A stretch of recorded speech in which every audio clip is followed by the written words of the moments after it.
149મી રથયાત્રા મારા તમામ સગા વાલા તથા મિત્રોને શુભેચ્છા.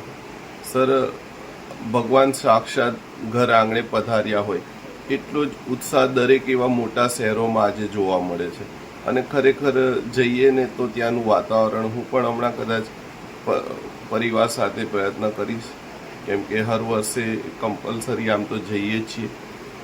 અને આજનો દિવસ તમામને દરેક માટે શુભ રહે, ખૂબ એન્જોયફુલ રહે. તમે પણ પ્રયત્ન જરૂર કરજો પરિવાર સાથે. રથયાત્રા જ્યાં રૂબરૂ જોવાનો આનંદ જ ખૂબ અલગ જ હોય છે. સાચી વાત છે ને?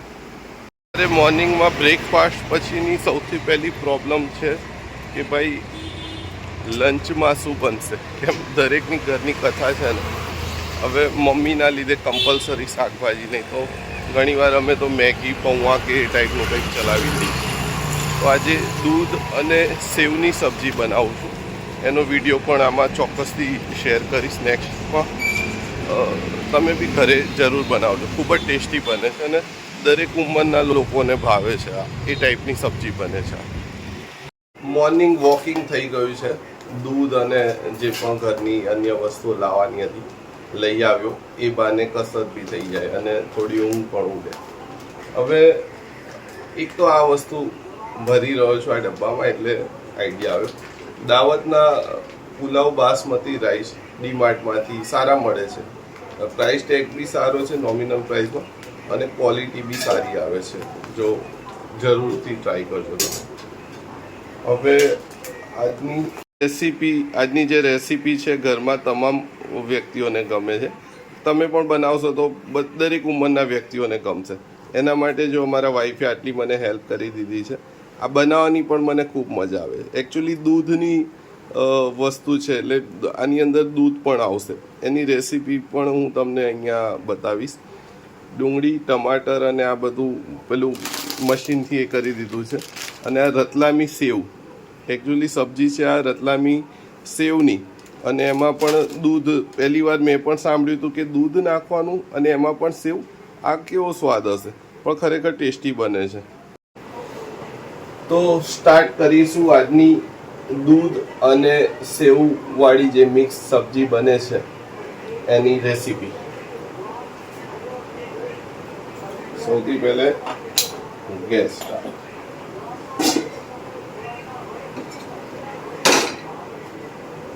આ નોનસ્ટિકી કઢાઈમાં પણ જે મોટી સાઈઝ હોય ને, આટલી મેક્સિમમ મળી અમને. જો કે ખરીદે પણ ઘણો ટાઈમ થઈ ગયો, અને ઘણી સારી અલગ અલગ ટાઈપની વાનગી પણ બનાવી અમે. હવે આની અંદર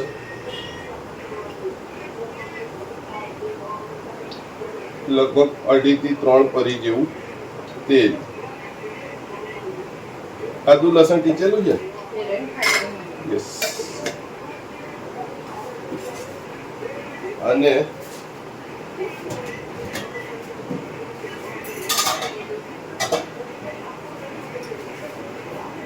એની અંદર જીરું 1/2 ચમચ જેવું.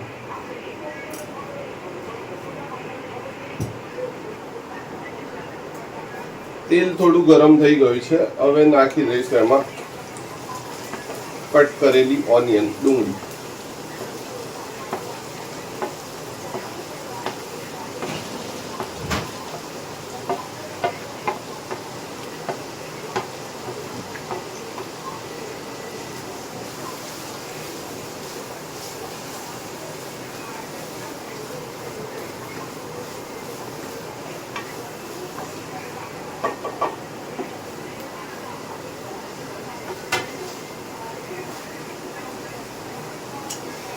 થોડી વાર ડુંગળીને લગભગ 1-2 મિનિટ, બહુ પણ પેલી નથી કરવાની, એટલે 1-2 મિનિટ એને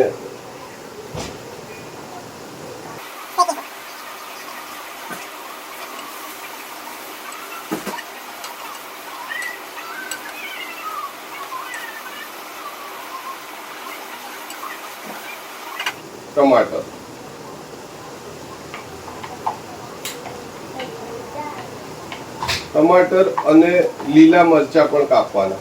અમે મારા મમ્મીના લીધે એવોઇડ કરીએ છીએ, લીલા મરચાં જોવે છે ને તો પાછા ખાતા નથી. આમ ભલે તમારે એવું બી નથી કે ટોટલી નથી ખાતા, એટલે એવું ના વિચારશો કોઈ સાંભળીને એમને છે ને એમના થેલીમાંથી અલગ અલગ ચવાણા, અલગ અલગ તીખા ચટપટી આઈટમો જે હું પણ નથી ખાતો આજકાલ, એ મારા મમ્મીના થેલીમાંથી નીકળે છે. જો આ સબ્જીમાંથી લીલું મરચું જોવે ને તો પાછા હેરાન કરે કે ભાઈ નથી ખાવી મારે, એટલે અમે લીલા મરચા એવોઈડ કરીએ. તમે નાખજો, ઝીણા કતરીને નાખજો, એકાદ બે મરચું નાખજો, સરસ ટેસ્ટી લાગશે. એના પછી આદુ લસણની જે તમે સૂંદીને પેસ્ટ કરો એ,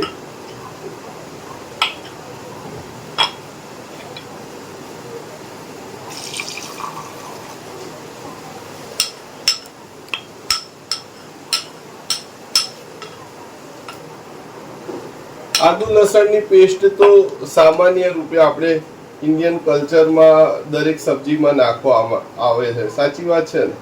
એવરેજ તમે જોઈ લો, ક્યાંક કશાકમાં વધુ હોય, ક્યાંક ઓછું હોય, પણ નાખવામાં આવે છે કરી. હા, જે લોકો નથી ખાતા લસણ ને આ તે એવોઈડ કરે છે એ લોકોની વાત અલગ છે. બાકી તો કમ્પલસરી તમારે આદુ અને લસણ તો હોય જ હોય.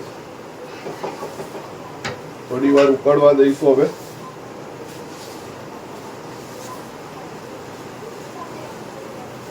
અને ઉકળે ને થોડું બહુ, એના પછી આપણે એની અંદર દૂધ નાખી દઈશું. અને દૂધ પહેલે હવે થોડું એકાદ અડધી મિનિટ પછી એમાં સ્વાદ પ્રમાણે નમક, હલ્દી, ગરમ મસાલો અને લાલ મિર્ચ,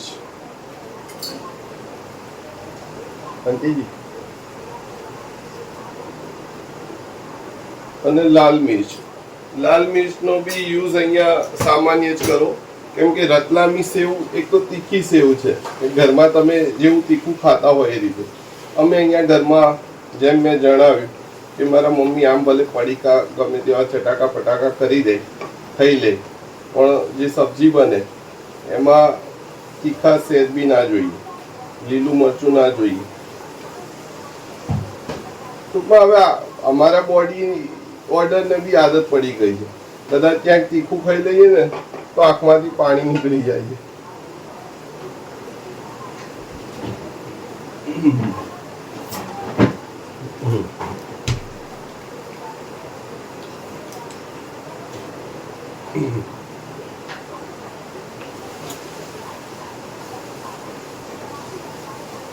હવે જ્યારે ફર્સ્ટ ટાઈમ મેં પણ સાંભળ્યું હતું ને કે યાર આ સબ્જીમાં દૂધ વડી કઈ રીતનું સ્વાદ આવશે, પણ ખરેખર કમાલનો સ્વાદ આવે છે. હું ચોક્કસથી કહીશ કે દરેક જણા પોતાના ઘરે જરૂર ટ્રાય કરજો. જો આની અંદર જે આ છે ને અમૂલ ગોલ્ડનું દૂધ જ યુઝ કરું.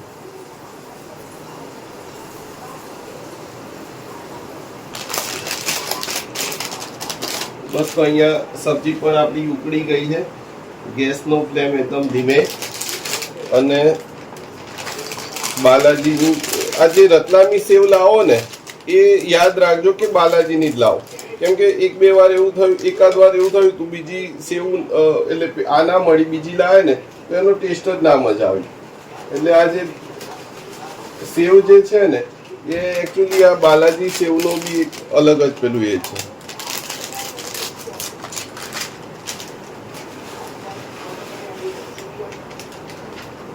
તો 2 પેકેટ અહીંયા નાખી દીધા છે, 10-10 વાળા છે, નાના પેકેટ આવે છે.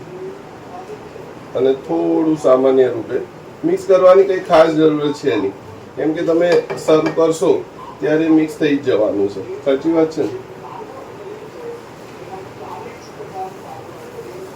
તો રેડી છે અહીંયા આપણી રતલામી સેવની સબ્જી.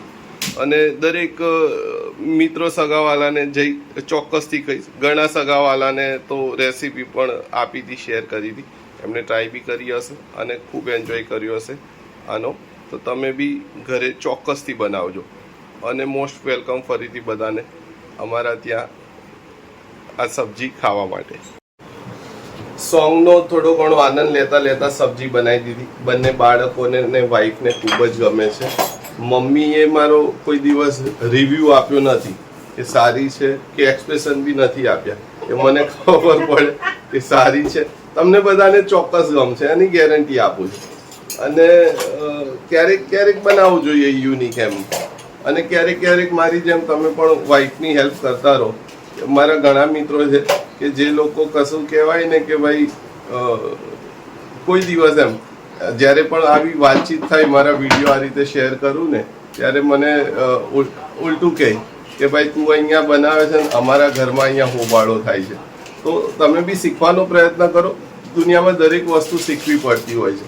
એવું તો નથી કે મને પણ આવડી ગયું. શરૂમાં ઘણી વાર એવું થયું કે અમુક સબ્જી તો બનતા બનતા એટલી બેકાર બની હશે ને કે ફેંકી પણ દેવી પડી હશે. એવા પણ દિવસો યાદ છે ને બહુ હસ્યા હશે પછીથી. એ વખતે ભલે થોડું લાગે કે આટલું બધું વેસ્ટ કર્યું. દાળ વડા લેવા નીકળ્યો હતો અને આ ફ્લિપકાર્ટમાંથી એક પાર્સલ આવ્યું છે. જોઈએ હવે હમણાં ડ્રેસ ખોલીને કેવું છે. મમ્મીનું સબ્જી રોટલી ખવડાય પછી આજે એમની ફરમાઈશ હતી દાલ વડાની. અને અહીંયાના જે દાલ વડા ભાઈ બનાવે છે ખરેખર સારા બનાવે છે. એક મૂવી છે પરેશ રાવલનું, બહુ કોમેડી મૂવી છે. એની અંદર એક મહેમાન તરીકે આવતો હોય તો સીન એવો થાય કે નાસ્તા પાણી કર્યા પછી એમ કહે કે ભાઈ એક કામ કરજો, હવે જમવાનું હળવું બનાવજો, હેવી ના બનાવતા. તો ઘણીવાર એવો કિસ્સો એટલે શરૂઆતમાં થતો. મારા વાઈફને એમ થાય કે લાવો કંઈક દરેક ઘરમાં બનતું હોય ને લાઇટ તરીકે તો કંઈક કે સારું. મમ્મી એમ જ કહે કે ભાઈ નાસ્તો તો થઈ ગયો, હવે જમવામાં બહુ કંઈ હેવી ના બનાવતા. તો એવી કોમેડી થાય છે. આજે પણ જોયું શાક રોટલી જમાડ્યા પછી એમણે કીધું કે ભાઈ સારું દાલ વડા લેતો આવજો. તો કદાચ પહેલે કીધું હોત તો એ રીતનું કંઈક એડજસ્ટ કરતા. અમદાવાદનો ટ્રાફિક આજે બી એટલો જ ભયંકર છે. જો 2-3 જે બી ટેસ્ટ કરવા હોય થોડા બહુ મરચું અને ડુંગળી સાથે, જેથી કરીને થોડા રાજી થઈ જાય. આ જો ફ્લિપકાર્ટમાંથી એકચ્યુઅલી સારું લાગ્યું હતું. પ્રાઇસ ટેગ અને એમાં ડ્રેસ ફૂટ ઇવન વિડીયોમાં તો સારું જ બતાવતા હતા. હવે જોઈએ પહેરવાવાળા ગમાડે છે કે કેમ. ઉલટાના બૂમો પાડતા હતા કે કેટલા ડ્રેસના ઓર્ડરો આપ્યા છે. જો કે ડ્રેસ પહેરવાનો વારો હવે ખૂબ ઓછો આવે છે ને એટલે એવી બૂમો પાડે. બાકી પહેલે તો કેટલા ગિફ્ટો આપ્યા. એક ફોટોગ્રાફ્સ ગઈકાલે મેં જોયો. ઓલ્ડ જે ફોટોગ્રાફ્સ હું જોઈ રહ્યો હતો ને તો ગઈકાલે એક ફોટોગ્રાફ જોયો મેં. પેન્ટાલૂન્સમાંથી એટલું મોંઘું ગિફ્ટ આપ્યું હતું અને ખરેખર જોરદાર છે. ફોટો જો બને તો શેર કરું છું. તો ડ્રેસનો બચારાનો આ શું કહેવાય, ડ્રેસ છે કે શું કહેવાય, ફ્રોક જેવું છે. એટલું બધું પતલું છે એનું મટીરિયલ કે આવતાની સાથે જ બચારું રિજેક્ટ થઈ ગયું અને કે રિટર્ન કરી દો. ઓકે ડન છે તો વાંધો નહીં, રિટર્ન કરી દઈએ. મિત્રો જો ઇન્ડિયન કલ્ચરમાં અવનવા આપણા એમ કે વિચારી પણ ના શકીએ એવા સરસ મજાના ઉપાયો થતા હોય છે. આજે રથયાત્રા નિમિત્તે જોઈએ છે કે આજે મારા વાઈફ તરફથી શું છે. ચોખાના કેટલા દાણા ગણીને લઈ રહ્યા છો? કેટલા?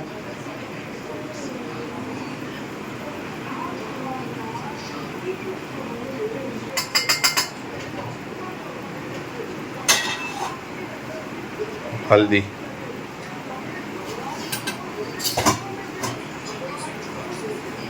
હલ્દી પછી આ કોઈન, કોઈ પણ કોઈન ચાલે, કોઈ પણ કોઈન ચાલે. શેર કરવો જોઈએ. આઈ થિંક ઘરમાં સુખ શાંતિ બની રહે એનાથી વિશેષ તો શું હોય શકે. જો અહીંયાથી આ ધૂપ કર્યું,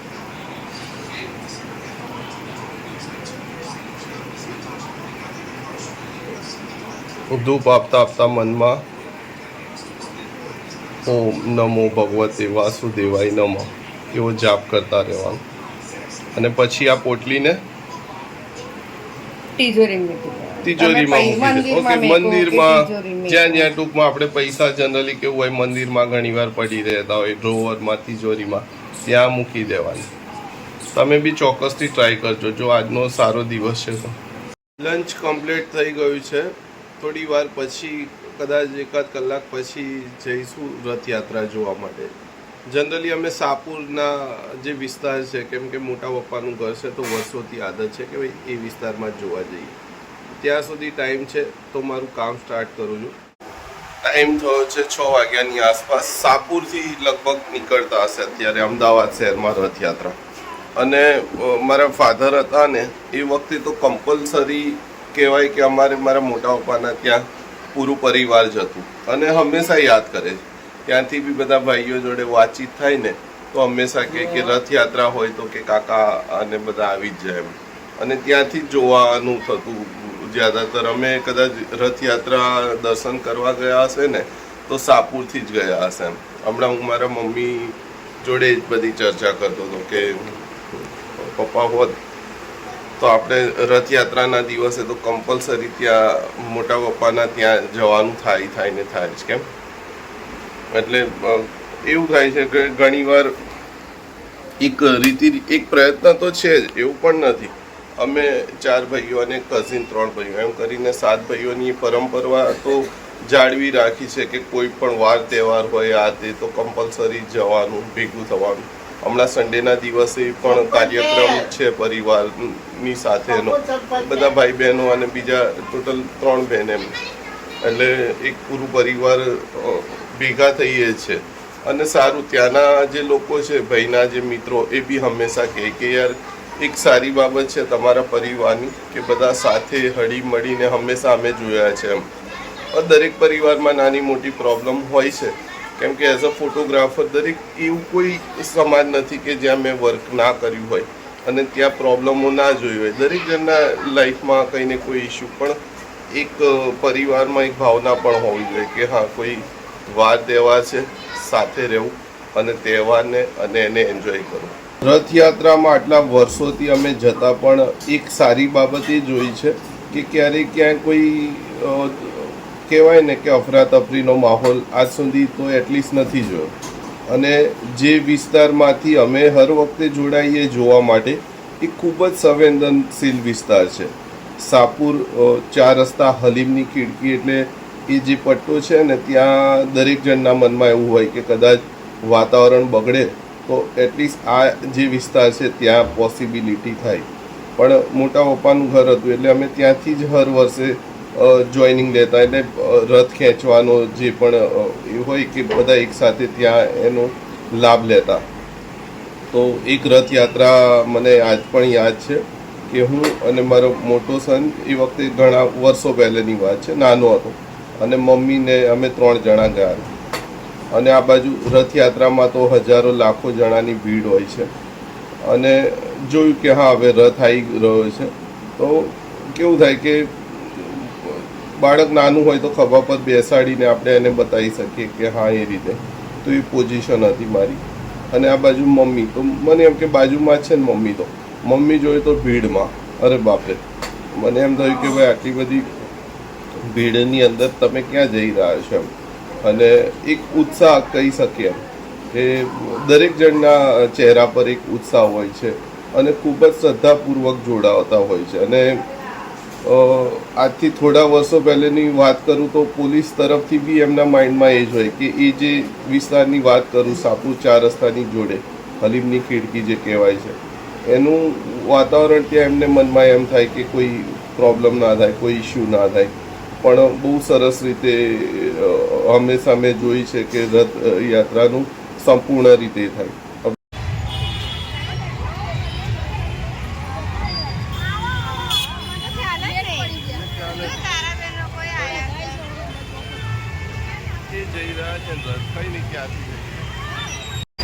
બોલો, રથયાત્રામાં ત્યાં જવાયું નહીં પણ અહીંયા ઘર આંગણે જ રથ નીકાળ્યા છે. અને સારું છે. આઈ થિંક આ વર્ષે જ ખ્યાલ આવ્યો મને, કેમ કે હર વર્ષે તો ત્યાં જતા હોય છે, સાપુર હોય છે અમે લોકો મોટા પપ્પાના ત્યાં. અને જો ખાસી એવી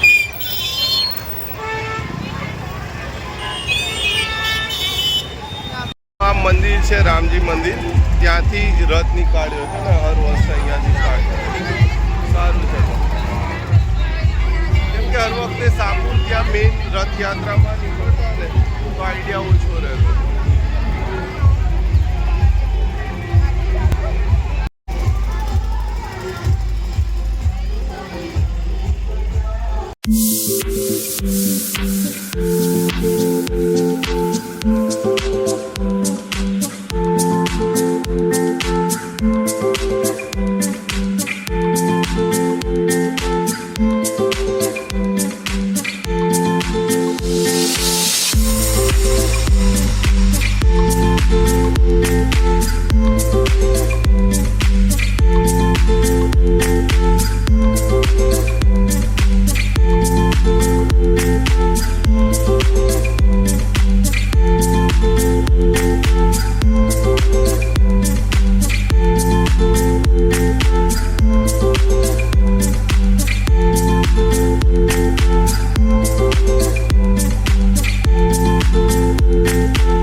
રાણીપ વિસ્તારમાં બી ખૂબ જ સુંદર આયોજન હતું, કેમ કે હર વર્ષે અમે ત્યાં મેઇન રથ ખેંચવા જઈએ એટલે લગભગ સમય ત્યાં જ નીકળતો, પણ અહીંયા જોયું કે સરસ સુંદર મજાનું આયોજન, અને એમાં સ્ટોલ એટલા બધા આઈસ્ક્રીમ, કોલ્ડ ડ્રિંક, લસ્સી, છાશ, ચા, પાણી બધું જેમ આપણે મેઇન રથયાત્રામાં હોય ને એ રીતે તો એરિયામાં ફર્યા અને ખૂબ જ મજા આવી. ચલો ત્યાં ના જઈ શક્યા કંઈ નહીં, અહીંયા દર્શન થઈ ગયા.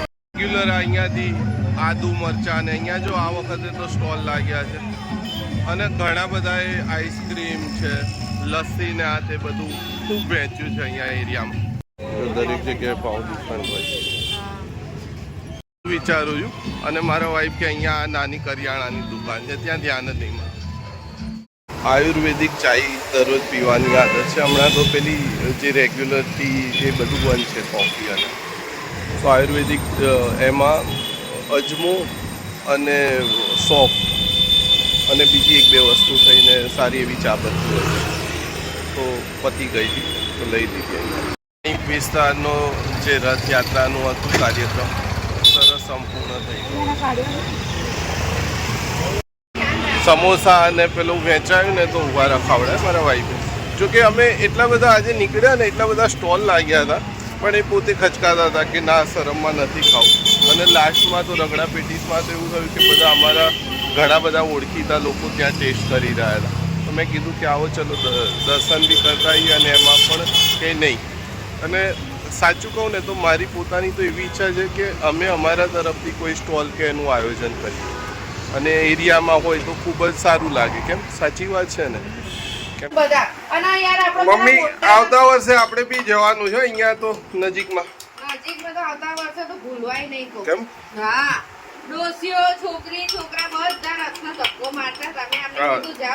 રથ ખેંચ્યો એમ તો હવે આપણે ત્યાં તો ના જઈ શકીએ તો નજીકમાં જઈ આવવાનું.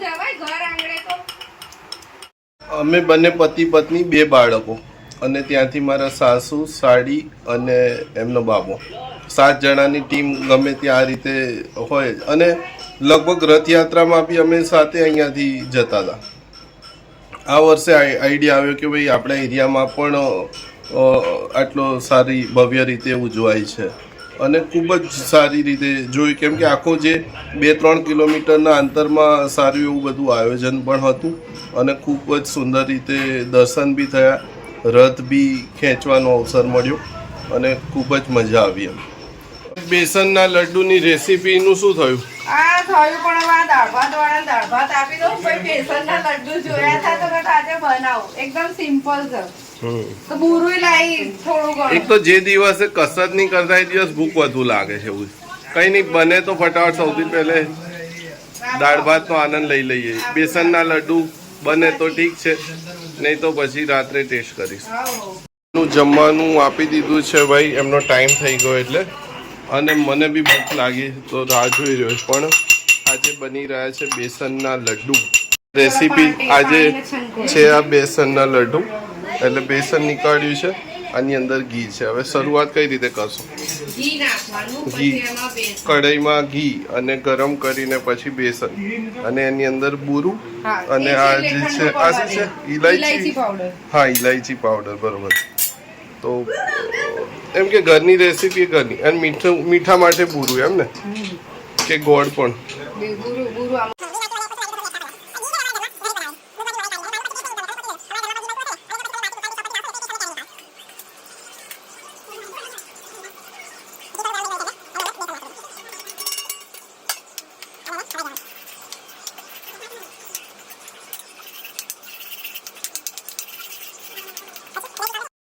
ઘણા આપણા મંદિરોમાં પણ ફેમસ આવા લડ્ડુ મળતા હોય છે. કેમ? બેસનના. અને મજાથી ટેસ્ટ કરવાની મજા આવે છે.